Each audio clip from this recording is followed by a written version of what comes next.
Bem, agora nós vivemos aquela fase bem característica que define o final da eleição presidencial e a perspectiva da assunção do presidente ao mandato que começa no dia 1º de janeiro do novo presidente do Brasil.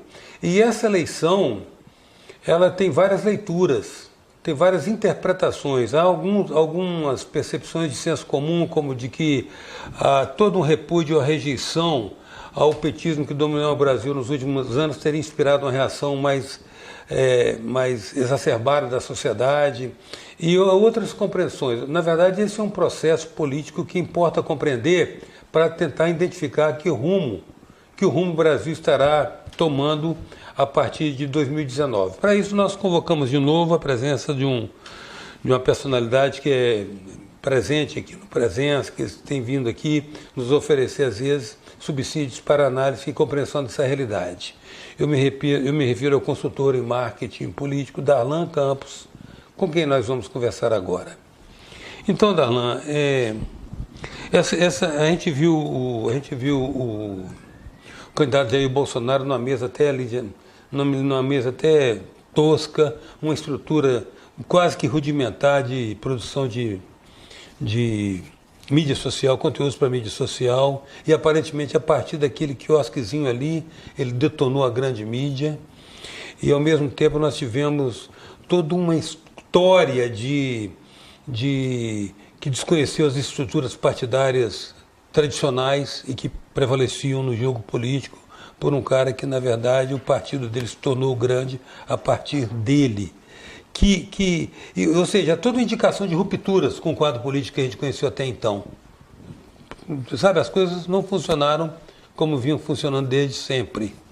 Como é que lê isso? Como é que se entende isso? Primeiro, agradecer o convite, Eustáquio. É sempre um prazer poder estar aqui fazendo essas reflexões com o seu telespectador. A eleição de Jair Bolsonaro, ela marca uma mudança de época. Primeiro, nós temos, desde a redemocratização, todos os candidatos que disputaram as eleições para presidente no Brasil, eles comungavam de uma série de valores, ideias, de pensamentos. São eles uma noção de apreço pela democracia, de crítica à ditadura militar, de crítica ao processo da tortura, de valorização do processo de redemocratização. Bolsonaro vem numa perspectiva de crítica a tudo isso que está colocado e instaura um novo tempo na política nacional, com novas características, estabelecendo um contato e uma comunicação muito mais direta.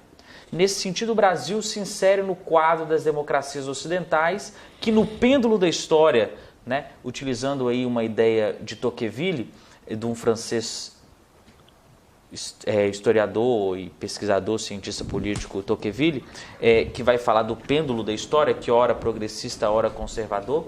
Nós vamos ter aí a eleição de um governo conservador no Brasil, assim como é na Hungria, na Polônia, na Áustria, o Brexit na Inglaterra, a Le Pen ao segundo turno na França, o Trump. Então, o Brasil entra nesse mapa aí do Ocidente varrido pelo movimento conservador. Então, essa leitura. Agora, veja bem, em algum momento há uma conexão dele com o imaginário popular, né? Com certeza. Ele conseguiu, durante o seu processo de campanha, estabelecer uma conexão do ponto de vista de discurso e de práticas. A tão dita simplicidade de Bolsonaro, ela também é construída. Então, nesse processo, você dá uma entrevista em cima de uma prancha de bodyboard. São uma série de atos e de ações no qual você transmite uma determinada simplicidade que também vão fazendo a construção do personagem Bolsonaro, que se construiu dentro de um eixo de pré-campanha. E aí nós vamos perceber que o Bolsonaro inaugura exatamente o processo demonstrando a importância que é a antecipação na campanha eleitoral. Bolsonaro está em campanha desde a eleição de Dilma Rousseff. Então nós vamos percebendo que ele traz algo de percorrer o Brasil, de defender as suas ideias, e isso foi fundamental para ele chegar a esse resultado. Na verdade, vocês do marketing ensinam isso, né? A campanha começa no dia seguinte ao da eleição. Exatamente. Ou seja, é um processo. Campanha é um processo. Campanha é um processo, porém a gente sabe que os políticos são aprendizes muito revoltados e muitas vezes dificultam o processo do entendimento. Muitas vezes não entendem a necessidade de antecipação. Bolsonaro mostra então por A mais B que uma campanha que se antecipa na sua ação, ela permite inclusive que a sua campanha eleitoral ela tenha um custo menor.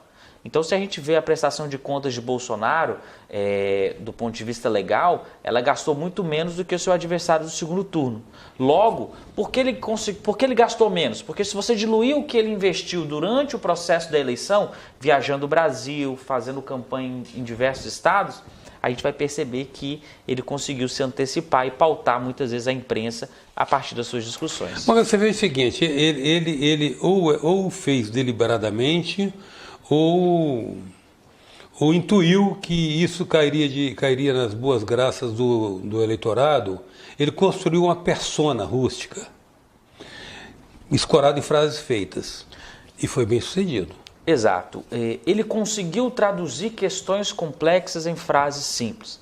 Então, quando o Bolsonaro diz a respeito do problema de segurança, ele sintetiza bandido bom é bandido morto. Ou seja, ele pega uma questão que ela é nefrálgica para a população brasileira, que vive um caos na segurança em todo o país, e traz uma resposta simples, inteligível para o seu eleitor cidadão. Logo, nós vamos percebendo que houve uma dificuldade dos demais candidatos de demonstrarem com clareza e de forma simples, do ponto de vista da comunicação, como atingiriam as suas realidades. Bolsonaro conseguiu fazer isso através de uma série de frases, muitas vezes até de efeito, que possibilitaram que ele se conectasse muito mais com o eleitorado. Agora, quando ele perpetra uma frase assim, de cunho fascista, ele também não está cortejando um fascismo latente que tem na própria população? De alguma forma, você tem um sentimento autoritário no seio da sociedade. Historicamente, o Brasil sempre teve, e aí o Ibope tem uma sondagem que é a respeito do apreço à democracia ou à ditadura, e o Brasil sempre flertou ali com 10 a 15% de pessoas que diziam que não viam problema em uma ditadura no país. Então, só que esse eleitor, ele historicamente esteve ligado com o PSDB desde a redemocratização. Agora ele encontra, e talvez desde 89, quando Ronaldo Caiado foi candidato, não havia um candidato genuinamente de direita disputando uma eleição no Brasil. E o Bolsonaro acabou sendo essa expressão, somado a outros fatores de desgaste dos adversários, de ter ido para o segundo turno contra o PT, o que dava a Bolsonaro uma autoridade moral. Isso permitiu que ele conseguisse aí êxito na sua empreitada. A presença hoje é do consultor em marketing político Darlan Campos. Nós voltamos já.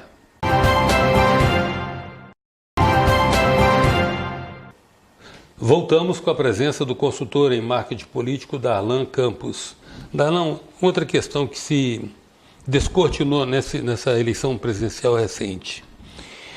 Já antes, havia um aparente paradoxo das pessoas que majoritariamente diziam não ver programa eleitoral gratuito na televisão e desligavam, bababá, não sei, todo mundo, isso é igual Big Brother, que o nego fala também que não vê, mas você fica lá fazendo voyeurismo. Ao mesmo tempo, a questão da televisão, o tempo de televisão é a moeda de troca mais valiosa, talvez, que tem nas alianças políticas. Né? Ou seja, então essa conversa de que o nego não vê televisão é relativamente discutível, porque na verdade o que os partidos buscam é sempre um tempo bom, um tempo razoável em televisão para poder fazer suas campanhas. O palanque eletrônico parece que substituiu qualquer outro tipo de manifestação presencial. Mas nessa televisão, nessa eleição também o mito ou o dogma da televisão foi desconstruído. Eustáquio, 2 pontos são importantes a respeito da TV nas eleições de 2018. Primeiro, todas as eleições das eleições desde a redemocratização, os 2 candidatos que foram ao segundo turno foram os 2 que tinham mais tempo de TV. nós só temos 2 exceções à regra. Jair Bolsonaro e Ulisses Guimarães, que era o que tinha o maior tempo de TV na eleição de 89. Fora esses 2 exemplos, todos os candidatos foram para o segundo turno, eram os 2 que tinham o maior tempo de TV e quem ganhou a eleição era entre eles. Logo, a gente já pode perceber o seguinte, será mesmo que nós temos o fim da TV, da importância da TV? A gente entende que não. Segundo ponto, na eleição de 2018, a TV pautou a internet. Quando você vai fazer as medições de Trending Topics, de procura e pesquisa a respeito dos candidatos, o momento de maior pesquisa e maior engajamento está ligado a determinados programas de TV. Então, a aparição dos candidatos na TV pautou a procura por eles na internet. Logo, a gente percebe que é mais importante para as campanhas eleitorais nesse tempo articularem um processo de mídia interligado, o que a gente percebe uma carência de atuação nas redes sociais por parte da classe política, ou algo que Bolsonaro conseguiu construir na sua pré-campanha. Como nós falamos no bloco anterior, Bolsonaro caminhou uma pré-campanha fazendo exatamente a sua construção de autoridade. Logo, ele chegou na campanha com um engajamento alto, com muitos seguidores nas redes sociais. Então, durante as eleições, ele foi cultivando algo que ele já tinha plantado. A maioria da classe política tentou plantar, colher e cultivar durante o processo eleitoral. A temporada eleitoral. Agora, Matarno, eu acho que merece uma reflexão até maior, porque veja bem, então, de repente, toda a repercussão na internet de um conteúdo televisivo é produzido pela internet que se baseia no conteúdo televisivo. Então, nós estamos discutindo aí, não é nem a questão da importância da TV, porque o que se aproveitou na internet foi o conteúdo televisivo, como, por exemplo, a nota no jornal. Uma nota no jornal, o Jornal Diário, por exemplo, é uma plataforma que está experimentando algo que parece uma inevitável decadência. Por causa da estrutura, né, da dinâmica da comunicação hoje. Você não pode esperar um jornal trazer para você no dia seguinte as notícias de agora que estão no seu mobile, né? Então, se o jornal coloca uma nota a respeito do candidato, ali você disponibiliza um conteúdo que pode ser viralizado e replicado ad infinito por várias plataformas. Então, eu acho que ainda nós estamos podendo nos apropriar melhor, do ponto de vista da sua área de atuação no marketing político, da real importância da TV, sim, enquanto geradora de conteúdo que pode ser replicado, sim, mas na efetividade de uma comunicação direta, eu ainda continuo achando discutível. Sim, e aí é importante perceber que o eleitor ele quer participação, ele quer envolvimento, interação. Ele quer ser ouvido. Logo, esse processo ele é fundamental para que eles se organizem e tenham boa efetividade. Nós estamos explicando aqui essas questões dos atributos e dos desatributos do Bolsonaro, né? Da sua opção por adotar uma deliberada atitude politicamente incorreta que gerasse simpatia com a grande classe que não se filiava com a situação predominante que era do PT, mas nós estamos também desconsiderando o aflorado sentimento antipetista que se manifestou, correto? Mas eu vou deixar isso para nós conversarmos amanhã, na nossa edição de amanhã. Eu convido você, meu querido telespectador, a estar conosco, acompanhando as explicações e as percepções que o cientista político, consultor em marketing político, Darlan Campos, tem a nos oferecer na edição de amanhã. Até já.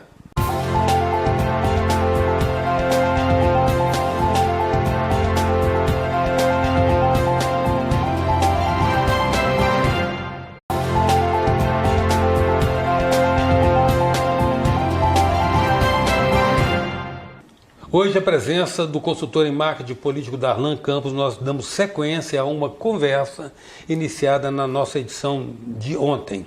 Darlan, nós terminamos nossa conversa ontem com essa reflexão a respeito de, por mais que se identifiquem os atributos e a empatia gerada pelo candidato Jair Bolsonaro, agora presidente eleito do Brasil, havia um evidente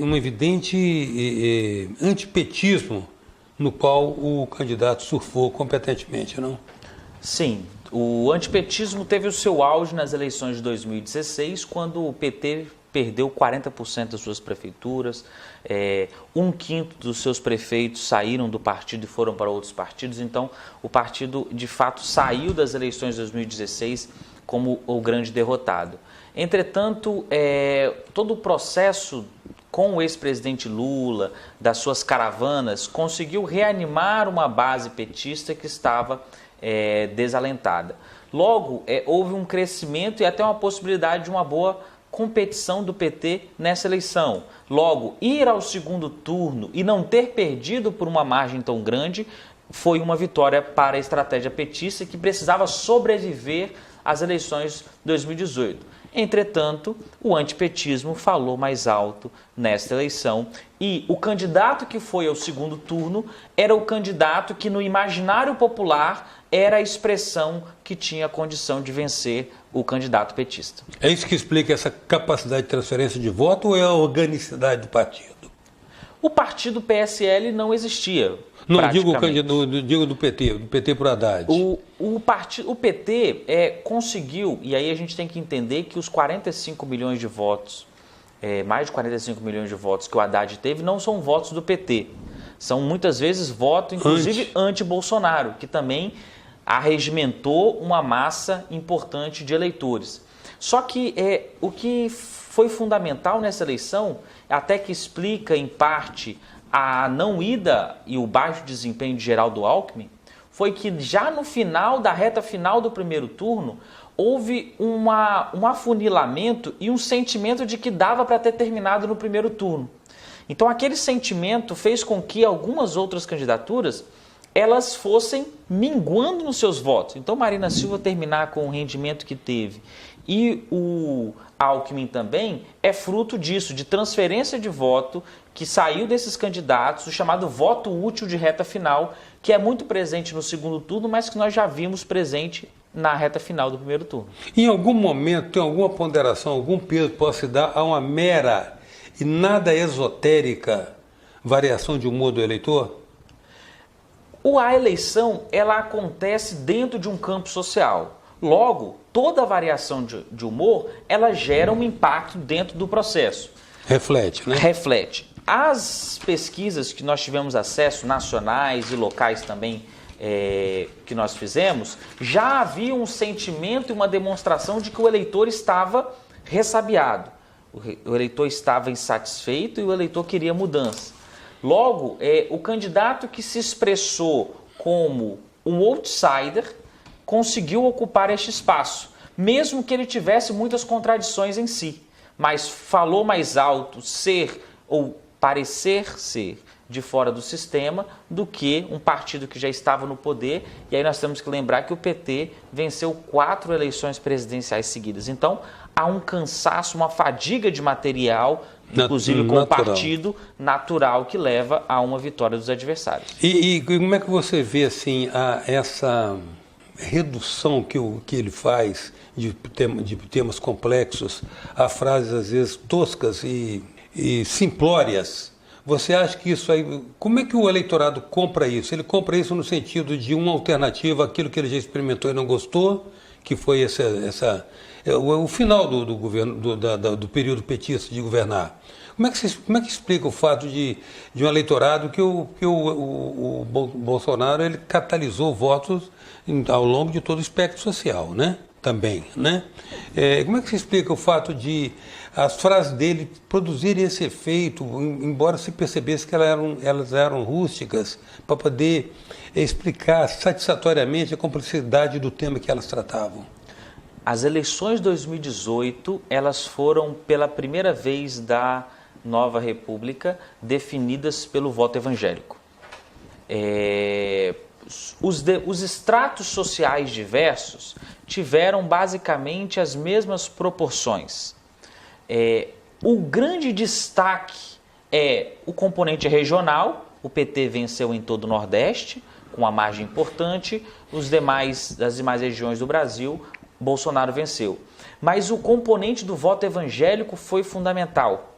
Então, o cunho moralista. Ou seja, o discurso contra o PT, e especialmente no campo moral, trouxe para ele uma autoridade moral no discurso que possibilitou que Bolsonaro tivesse aí uma diferença larga no campo evangélico e que possibilitasse a sua vitória. Então, foi a primeira eleição presidencial em que ela foi definida pelo voto evangélico. E como é que você vê o desempenho dos outros personagens, por exemplo, Henrique Meirelles e todos os milhões que ele botou na campanha, né? O Alckmin também com aquele latifúndio, se dizia, o latifúndio de tempo na TV. E aí, de repente, são atropelados por uma figura folclórica como o Cabo Daciolo. Como é que você vê isso? Primeiro, o Henrique Meirelles é um caso interessante a ser estudado no marketing político. Do ponto de vista estético, ele é a campanha mais bonita do ponto de vista estético, do ponto de vista publicitário. Entretanto, ele não tinha uma estratégia clara ao olhar na perspectiva daquilo que o seio social esperava. Entretanto, ele consegue investir uma qualidade boa no seu vídeo, porém ele não consegue uma estratégia boa. Ele tentou colar no presidente Lula, entretanto a sua imagem estava ligada ao presidente Temer. E então ele gasta praticamente 50 milhões na sua campanha, enquanto Cabo Daciolo, uma figura folclórica que gastou menos de 10 mil reais, consegue mais votos do que ele. Isso traz para nós uma máxima presente no marketing político de que dinheiro não ganha eleição. É importante ter a estratégia correta, a leitura correta do cenário para colocar em prática e os recursos necessários para fazer a campanha rodar. A presença hoje é do consultor em marketing político Darlan Campos. Voltamos já.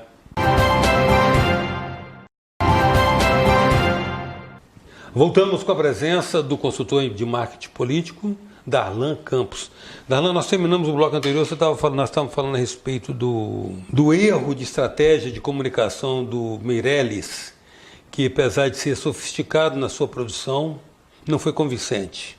Né? Não foi convincente porque ele trouxe um discurso para uma trajetória política que desmentia aquilo. Ele associado ao Michel Temer e querendo se avocar os créditos daquilo que o governo Lula fez de bom. Né? Mas temos outros personagens, o Alckmin, por exemplo. O Alckmin, o que é? Empatia mesmo? O Alckmin tem um problema do negócio do picolé de chuchu, de ter dificuldade de construir empatia. A Marina, que sai descapitalizada de quase 19 milhões de votos. O Cabo Daciolo, você já falou, né? Então o aspecto folclórico. Esse aspecto folclórico parece que é um pouco permanente, é um pouco recorrente na política brasileira, né? Nós já tivemos Enéas, o Cacareco. Não sei se as comparações são devidas. Alckmin é um caso interessante. A eleição 2018, ela pedia um pouco mais de intensidade. Ela pedia dos candidatos mais intensidade. A gente pode comparar com um pouco a eleição de 89, né, no qual tanto o segundo quanto o terceiro colocado daquela eleição são Lula e o Brizola, que tinham um discurso firme, afiado. Logo, a gente percebe que faltou um candidato ali do PSDB também ter essa virilidade, um pouco mais de firmeza no seu discurso. Esse é um ponto. Segundo, a facada do Bolsonaro também atrapalhou, uma vez que eles tiveram que reformular parte da estratégia, que você não poderia atacar alguém que estava ferido e com possibilidades aí de coisas piores acontecerem a ele. Logo, isso também preservou o Bolsonaro durante o processo da campanha. Então, alguns fatores atrapalharam o Alckmin, mas você tem a própria característica do Alckmin, que é uma característica que tem tudo a ver com o establishment. A população pedia alguém anti-establishment e ele era o político tradicional. A própria encarnação do establishment. Fala pausada, ponderada, contida, moderado nos seus posicionamentos. Então, não era isso que a população esperava nesse momento.